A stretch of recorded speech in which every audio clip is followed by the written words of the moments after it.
that I get the most positive feedback from. And I'm not exaggerating. I've heard at least 100 people tell me, Scott, that has changed my life. That's what I'm about to give you. So we're all going to do it. I want each of you to think of a funky thought that you've been running. You're not going to have to share with the group, you can keep it to yourself, so you can pick the funkiest thought that you've been running. And choose a thought that is either about how you perceive somebody else is related to you. So in other words, a thought like, he doesn't love me, she doesn't respect me, he doesn't care about a specific person in your life that you believe that about. Or it could be a thought that you run about your life in general. That's negative, you know, I don't have enough money. I'm too fat, I'm too thin, my hair's too long, my hair's too short.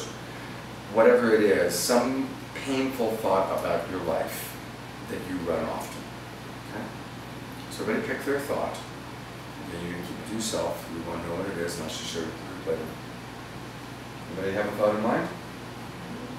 Anybody need more time? No. All right, now, I want you to close your eyes and run that thought slowly through your mind 3 times.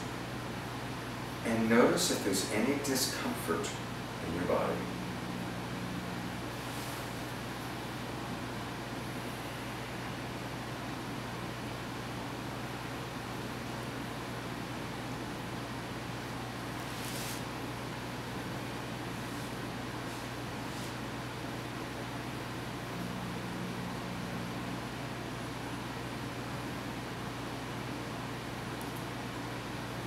You've done it 3 times. Open your eyes.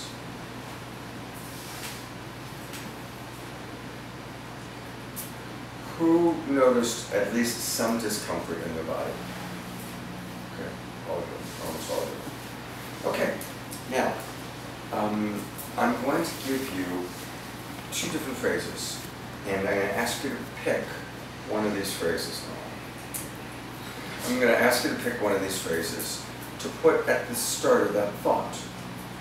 Either I'm telling myself that he doesn't care, or I'm telling myself that she doesn't love me, if it's about another person, or I'm in my story that I don't have enough money.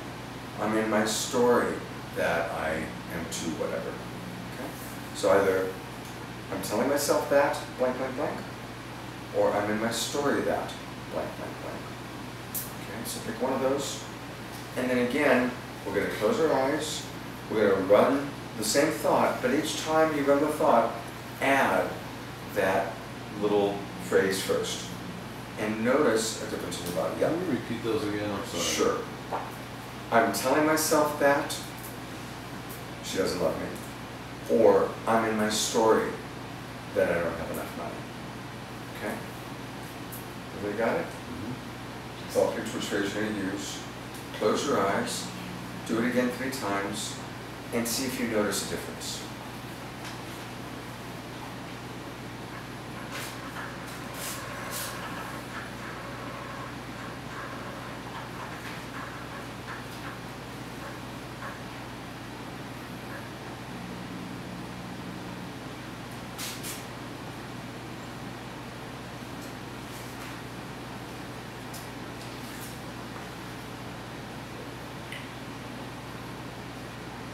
Open your eyes.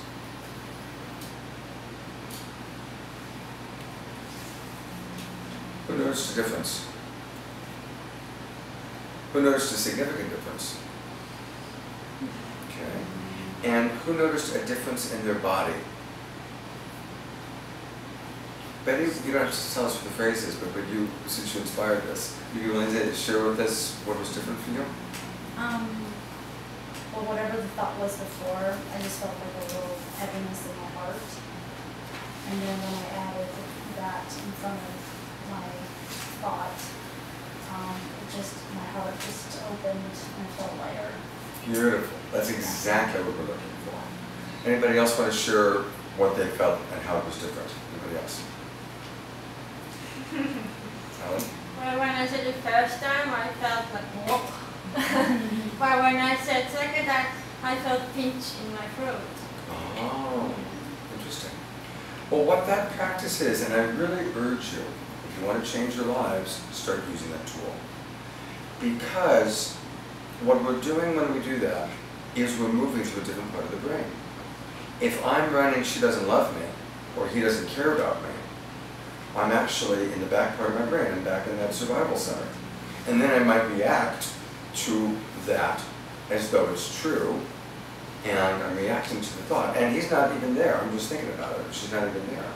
I'm actually creating my own mental suffering, which is never fun, it's always hell. But by adding that phrase, I or you, we, are moving to the observer part of the brain. We're moving up to the observer part of the brain. And from the observer part of the brain, we have a much better view. We see the big picture. We have more perspective. We have a healthier and more realistic perspective. Does that make sense to everybody? Mm-hmm. I'm a big fan of the Dalai Lama. And he allowed them to hook up a brain scanning machine to his head. And they started asking him questions that became more and more intense, watching where his brain went. He completely stayed in his frontal lobes and in the empathy center of the brain the entire time. Even when they were asking him things like, how do you feel when you think about Chinese soldiers burning down Tibetan temples? How do you feel when you think about Chinese soldiers raping Tibetan women? He stayed in his empathy center. He stayed in his empathy center. That to me, I get choked up when I share that. I've shared it at least 10 times in the last year. Because it's so inspiring, and that's where our movement is. We as the human species have been in physical survival for so long, but now we're moving to love. We're moving into what, give love, get love. The longing, decide being a strong young guy, he wants to learn how to open his heart and keep his heart open. That's the movement of the human species right now. And how blessed we are. We're not in physical survival anymore. We don't carry weapons. A few generations, certainly the men in this room have been carrying weapons. So we're shifting. And so where we live in our brain is also shifting. Does it make sense to everybody? Yeah. And what these tools do is they help us to access and live in our empathy center, in our observer mode, as opposed to living in the reptile brain. When we're in the reptile brain, we're in survival. Is this interesting? Because I got to go a little further into it, but we'll continue to get around to it, I promise.